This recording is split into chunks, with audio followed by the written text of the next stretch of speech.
వైద్య రంగంలో నర్సులు కనిపించే దేవతలు, సేవామూర్తులు. కాలిన గాయాలతో దవాఖానాలకు వచ్చే బాధితులైన, రోడ్డు ప్రమాద క్షతగాత్రులైన, పురిటి నొప్పులతో వచ్చే గర్భిణులైన, మరింకెవరైనా తోబుట్టువులా మొదట పలకరించేది వాళ్లే. రోగులే దైవంగా సేవలందిస్తూ వైద్య రంగానికి వన్నె తెస్తున్నారు. ఈ నేపథ్యంలో మంగళవారం ప్రపంచ నర్సుల దినోత్సవం సందర్భంగా ప్రత్యేక కథనం. ప్రజావాణి కార్యక్రమంలో భాగంగా సోమవారం ఆయన కలెక్టర్ కార్యాలయ సమావేశ మందిరంలో ప్రజల వద్ద నుండి ఫిర్యాదులను స్వీకరించిన తర్వాత జిల్లా అధికారులతో వివిధ అభివృద్ధి సంక్షేమ కార్యక్రమాలపై సమీక్ష నిర్వహించారు. ప్రజావాణిలో ఇందిరమ్మ ఇండ్లకై ఎక్కువగా దరఖాస్తులు వస్తున్నాయని, దరఖాస్తులను క్షుణ్ణంగా పరిశీలించాలని, కొత్తగా మంజూరు చేసే ఇండ్లకు గెస్టెడ్ అధికారి ధృవీకరించిన తర్వాత లాగిన్కు పంపించాలని చెప్పారు. ఇందిరమ్మ ఇండ్లపై మండల ప్రత్యేక అధికారులు తక్షణమే ఎంపీడీఓలు, మున్సిపల్ కమిషనర్లతో సమావేశం నిర్వహించాలని ఆదేశించారు. డబుల్ బెడ్రూమ్ ఇండ్లకు లబ్ధిదారులను ఎంపిక చేసి డబుల్ బెడ్రూమ్ ఇండ్ల ప్రారంభానికి సిద్ధం చేయాలన్నారు.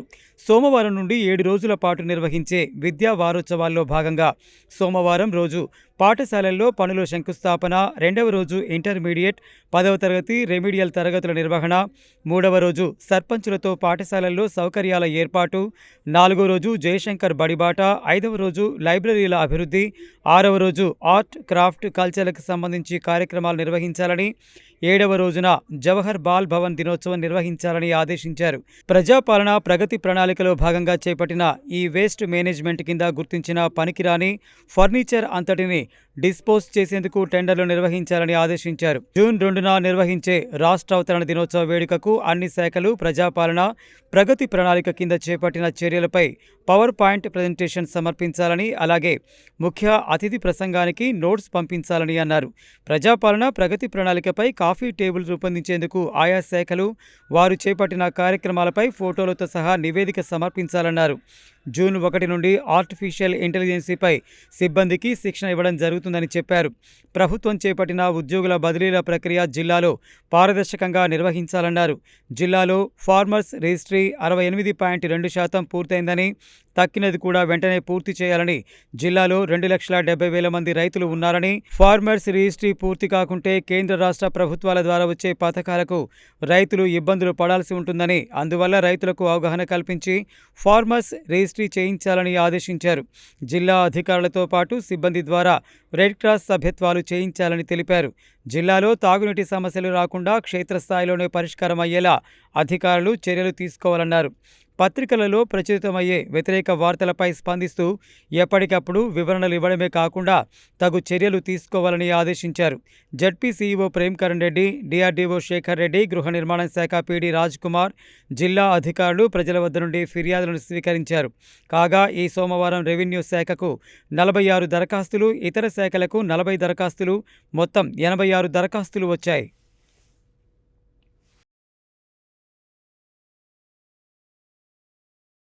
మానవ సేవయే మాధవ సేవ అనే నినాదంతో నిరంతరం అంకిత భావంతో తమ సేవలందిస్తున్నారు నర్సులు. కులం, మతం, పేద, ధనిక తేడా చూడకుండా రోగులకు మేమున్నామంటూ ఓదార్స్తూ, ఆత్మీయంగా పలకరిస్తూ, సపర్యలు చేస్తూ అక్కున చేర్చుకుంటున్న నర్సులు నేడు అందరికీ ఆదర్శంగా నిలుస్తున్నారు. వైద్యశాలలో చేరిన నాటి నుండి ఆరోగ్యంగా కోలుకునే వరకు వారు నిరంతరం చేస్తున్న కృషి అమోఘం. గాయపడిన క్షతగాత్రులను ప్రేమతో ఆప్యాయంగా ఆదరించి సేవలందించిన ఫ్లోరెన్స్ నైటింగేల్ జయంతి సందర్భంగా మే 12న ప్రపంచవ్యాప్తంగా నర్సుల దినోత్సవాన్ని నిర్వహిస్తున్నారు. ఎంతో సేవా తత్పరతతో కూడిన నర్సింగ్ వృత్తికి, ఆధునిక నర్సింగ్ విద్యకు లేడీ విత్ ద ల్యాంప్ పేరుతో ప్రపంచవ్యాప్తంగా ఖ్యాతి నొందిన ఫ్లోరెన్స్ నైటింగేల్ ఆద్యురాలు, మార్గదర్శకురాలు, స్ఫూర్తి ప్రదాత. 1820 మే 12 ఇటలీలోని ఫ్లోరెన్స్ నగరంలో బ్రిటిష్ కుటుంబంలో జన్మించిన ఫ్లోరెన్స్ నైటింగేల్ నర్సు వృత్తికి స్ఫూర్తిదాయకంగా నిలిచినందుకు ప్రపంచవ్యాప్తంగా మే 12న ఆమె జయంతిని నర్సుల దినోత్సవంగా జరుపుకోవడం ఆనవాయితీగా మారింది. 30 ఏళ్ల ప్రాయంలో జర్మనీలోని కెయిసర్ వర్త్లో నర్సింగ్ విద్యాభ్యాసం చేసిన నైటింగేల్ అనంతరం ప్యారిస్లో విధి నిర్వహణ చేస్తున్న కాలంలో యూరప్లో క్రిమియాన్ యుద్ధం జరిగింది.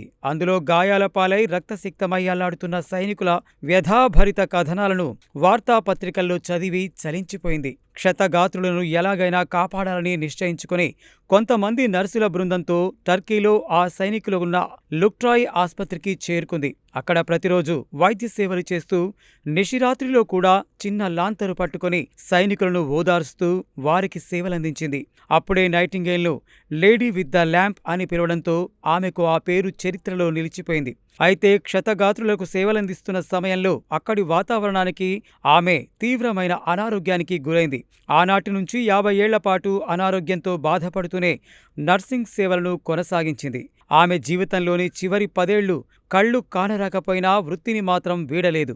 అంకిత భావంతో సేవలు చేస్తూనే 1910 ఆగస్టు 10న రోగుల కళ్లల్లో వెలుగు నింపిన lady with the lamp కన్నుమూసింది.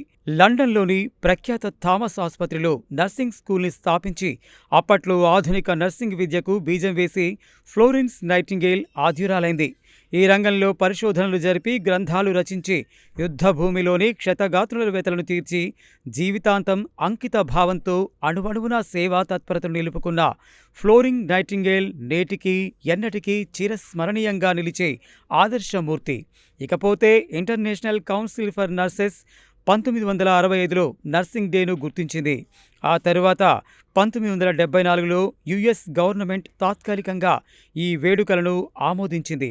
1999లో Nurses and Public Sector Employees Union nursing డేకు ప్రాముఖ్యతను ఇచ్చింది. 1974లో యుఎస్, కెనడా ఈ వేడుకలను మే 9 నుంచి 15వ తేదీ వరకు ఏటా వారోత్సవాలు నిర్వహించాలని ప్రకటించింది. నైటింగేల్ మే 12న జన్మించినందున వరల్డ్ నర్సింగ్ డే వేడుకలు అదే రోజున నిర్వహించాలని నిర్ణయించారు. అప్పటి నుంచి ఏటా మే 12న వరల్డ్ నర్సింగ్ డే నిర్వహిస్తున్నారు. మేము ఈ వృత్తిలో రావడానికి మెయిన్ రీజన్ ఏంటంటే ఫ్లోరెన్స్ నైటింగేల్ మేడంది తనకి రోల్ మోడల్గా చూసుకొని మేము ఈ వృత్తిలోకి వచ్చాము. ఈ వృత్తిలో రావడానికి ఫ్లోరెన్స్ నైటింగేల్ సేవాభావము తన గురించి చాలా అప్పటికి కాలంలో మేము చాలా కథలుగా విన్నాము.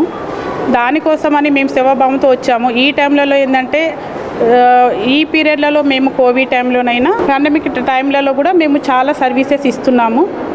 ఈ టైంలలో డాక్టర్స్ వచ్చారు, కోవిడ్ టైంలలో డాక్టర్స్ వచ్చారు, చూసుకున్నారు, వెళ్ళారు. కానీ 24 అవర్స్ అనేది 3 షిఫ్ట్లలో కూడా నర్సింగ్ ఆఫీసర్సే ఉన్నారు.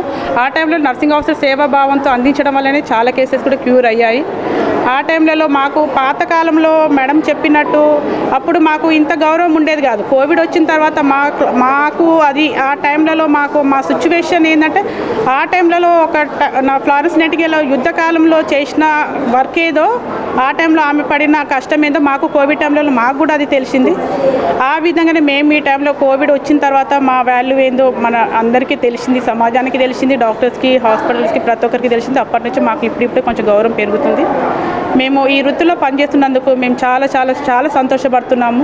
ఈ వృత్తిలలో రావడానికి మా జూనియర్స్కి మేము ఇచ్చేది ఏంటంటే మనము వచ్చాము అంటే ఒక ప్రొఫెషనల్కి వచ్చాము, ఏదో మనము ఒక డ్యూటీ చేశాము, జీతం వచ్చింది, తీసుకున్నాము, వెళ్ళిపోయాము అని కాదు. మనకి ఇట్లాంటి అవకాశము అనేది రావాలి అంటే చాలా గొప్పగా మనం ఫీల్ అవ్వాలి. ఎందుకంటే మనము దేవదూతలము. మనం ఒక తెల్ల బట్టలు వేసుకొని ఉన్నాము అంటే మనం దేవదూతలు అంటే దేవుళ్ళు పంపిస్తున్నప్పుడు మానవ సేవలలో ఎట్లా ఉండాలంటే ప్రతిదీ పేషెంట్ వచ్చినప్పటి నుంచి వాళ్ళకి పడే ఇబ్బంది ఫస్ట్ మనం తెలుసుకోవాలి. ఫస్ట్ మనకు ఓపిక ఉండాలి. పేషెంట్కి వాళ్ళు చాలా డిప్రెషన్తో, చాలా బాధతో వస్తారు. ఎవరికి ఏం చెప్పాలో కూడా అర్థం కాని సిచ్యువేషన్లో కూడా చాలామంది వస్తుంటారు. అలాంటి వాళ్ళకి మనము భరోసా ఇవ్వాలి. మనం భరోసా ఇచ్చి వాళ్ళ దగ్గర ఏంటి ప్రాబ్లం అవుతుంది ఏంటి అనేసి ప్రతిదీ ఓపికతో మనము ఎంత సేవ చేస్తే అంత మంచిది. ఆ విధంగా జూనియర్స్కి చెప్పేది ఏంటంటే ఫస్ట్ మీరు ఓపిక తెచ్చుకోండి. ఓపిక తెచ్చుకున్నాక మీరు పేషెంట్ కమ్యూనికేషన్ అనేది ఉండి వాళ్ళతో మాట్లాడి వాళ్ళు ఎందుకు ఇబ్బందితో ఎట్లా వస్తున్నారు ఏంటి అని తెలుసుకోండి. ఇంటర్నేషనల్ హ్యాపీ నర్సెస్ డే అందరికీ. రేపు కూడా మేము జీజీహెచ్ నల్లగొండ హాస్పిటల్లో మేము సెలబ్రేషన్ చేసుకుంటున్నాము. ఇప్పుడు నల్గొండ జీజీహెచ్లో నర్సింగ్ సూపరింటెండెంట్గా పనిచేస్తున్నాను. నా 36 ఇయర్స్ సర్వీస్ నాది. 36 ఇయర్స్ అప్పుడు నేను ట్రైనింగ్కి వచ్చినప్పుడు నిజంగానే మేడం చెప్పినట్టు మాకు దాని గురించి అవగాహన లేదు. వచ్చిన తర్వాత మాకు అర్థమైంది నర్సింగ్ ప్రొఫెషన్ ఎంత విలువైందో అని. తర్వాత మేము నేర్చుకున్నది ఏంటంటే అదొక నోబుల్ ప్రొఫెషన్. నోబుల్ ప్రొఫెషన్ అని అంటే అంటే దానికి వేరే ఏది ఆశించకుండా సర్వీస్ ఇవ్వడం అన్నది నోబెల్ ప్రొఫెషన్. అలాంటి నోబెల్ ప్రొఫెషన్లో మేము ఉండడం నిజంగా గర్వకారణము. దేవుడు మాకు ఇచ్చినటువంటి ఇది బ్లెస్సింగ్. కనుక ఈ బ్లెస్సింగ్లో మేము ఇంతకాలము సాగి రావడానికి దేవుడు మాకు సహాయపడుతూ వచ్చాడు. ఇంకొకటి ఏంటంటే నర్సెస్ అనగానే నిజంగా ఇప్పుడు 36 ఇయర్స్ సర్వీస్ నుంచి వచ్చానంటే ఆ టైంలో కొంచెం నర్సెస్ అంటే చులకన భావన అనేది ఉండేది. కానీ అవన్నీ మేము అధిగమించి నైట్ డ్యూటీసు, ఈవినింగ్ డ్యూటీసు, పిల్లలు, ఫ్యామిలీ అవన్నీ చూసుకుంటూ మేము పేషెంట్స్కి సేవ చేసామంటే అది అప్పట్లో గ్లౌస్ ఇలాంటివన్నీ కూడా లేవు. బేర్ హ్యాండ్స్ తోటి మేము సేవ చేసాం. హెచ్బిఎస్ఏజీ పాజిటివా, హెచ్ఐవి పాజిటివా మాకు తెలియకుండా కూడా సేవ్ చేసాం. అలాంటి సిట్యువేషన్స్లో నుంచి మేము ఇంత దూరం వచ్చామంటే నిజంగా ఈ నోబెల్ ప్రొఫెషన్లో ఈ గాడ్ బ్లెస్ చేసినటువంటి సర్వీస్ హెల్త్. కనుక ఇలాంటి ప్రొఫెషన్లో నేను మా కొలీగ్స్ ఉండడం అనేది నిజంగా మేమెంతో ధన్యులము, బ్లెస్డ్. నిజంగా ఇది ఒక ఫ్యామిలీకి సపోర్ట్తో పాటు మాకు తెలియకుండా ఈ సర్వీస్ ఇవ్వడం వల్ల మాకు ఎన్నో బ్లెస్సింగ్స్, ఎంతోమంది వెళ్ళిపోతూ మాకు దండం పెట్టిపోయిన రోజులు ఉన్నాయి. అవి మాకు చాలా సంతోషం. ఇప్పటికి కూడా నేను ఆ సర్వీస్లో చాలాసార్లు గుర్తు చేసుకొని మా కొలీగ్స్కి చెప్తా ఉంటాను. నేను అమ్మ ఇలా సర్వీస్ చేయాలి, ఇలా సర్వీస్ చేయాలి. వాళ్ళకి కావాల్సింది ఏంటంటే మనం జస్ట్ టచ్ చేసి ఎలా ఉన్నారమ్మా, బాగున్నారు, బాగవుతారు, మంచిగా అవుతారు అని మనం ఒక సపోర్ట్ ఇస్తే అది వాళ్ళకి ఎంతో బలం వస్తుంది. ఆ బలంతో, అలాంటి ఒపీనియన్ తోటి, అలాంటి సజెషన్ తోటి కూడా ఎంతోమంది పేషెంట్స్ సర్వైవ్ అయ్యి క్యూర్ అయ్యి వెళ్తూ మాకు చాలామంది థ్యాంక్స్ చెప్పారు. ఎంతోమంది స్వీట్ బాక్స్ ఇచ్చేవాళ్ళు. అవన్నీ మేము ఆఫర్ చేయలే. కొంతమంది తెలియక విలేజెస్ నుంచి వచ్చేవాళ్ళు చాటుగా ఇలా అమ్మ లేదమ్మా మేమే మీకు ఇచ్చి పంపిస్తామని అలా సర్వీస్ చేసిన వాళ్ళం కూడా ఉన్నాం సరిగా. కనుక ఈ ప్రొఫెషన్ చాలా గర్వించతగ్గింది. మా జూనియర్స్ మేము ఏం చెప్తామంటే సర్వీస్ చాలా ఇంపార్టెంట్. పేషెంట్ని ఎలా రిసీవ్ చేసుకుంటామో టచ్ చేసి అటెండెన్స్ని కూడా అలాగే రిసీవ్ చేసుకోవాలి. వాళ్ళు ఏదైనా అడిగినప్పుడు మనం వాళ్ళకి జవాబు ఇవ్వాలి. ఇలా కాదు, వెయిట్ చేయండి, చెప్తాము, చూస్తాము అని కసటించుకోకూడదు. అది ఈ మాట అనకూడదు నేను. కానీ ఇవాళ రేపు అలాంటివి ఉంటున్నాయి. అలా ఉండకుండా ఉండాలని, పేషెంట్స్గా ఉండాలని సర్వీస్ ద్వారా మన ఫ్యామిలీ పోషింపబడుతుంది. ప్లస్ దేవుని బ్లెస్సింగ్స్ కూడా మేము ఎంతో పొందుకుంటున్నాము. రేపు మేము ప్రోగ్రామ్ చేస్తుంటున్నాం జీజీహెచ్ నల్గొండ హాల్లో. మీరందరూ రావాలని ఆశపడుతున్నాం. మే 12న మేము ప్రతి సంవత్సరము ఫ్లోరెన్స్ నైటింగేల్ మేడం యొక్క జన్మదిన వేడుకలు జరుపుకుంటుంటాము. మేము ఈ మేడము ప్రపంచవ్యాప్తంగా తను సేవలు అందించిన విధానం వల్లే ఈ నర్సింగ్ వృత్తి అనేది తేబడింది. ఈ నర్సింగ్ వృత్తి అనేది చాలా గౌరవంతో కూడుకున్న వృత్తి ఇది. ఒకప్పుడు నర్సింగ్ వృత్తి అంటే విలువ లేకుండా ఉంటుండే, కానీ ఈ రోజుల్లో సంవత్సరాలు గడుస్తున్న కొద్దీ ఈ వృత్తికి ఎంతో విలువ, గౌరవం అనేది పెరిగిపోతుంది. ఒకప్పుడు మనము ఈ వృత్తిలో మన వరకే మనము అన్నట్లు ఉండేది. మన హాస్పిటల్ వరకే, మన డిస్ట్రిక్ట్ వరకే, మన స్టేట్ వరకే అని ఉండేది.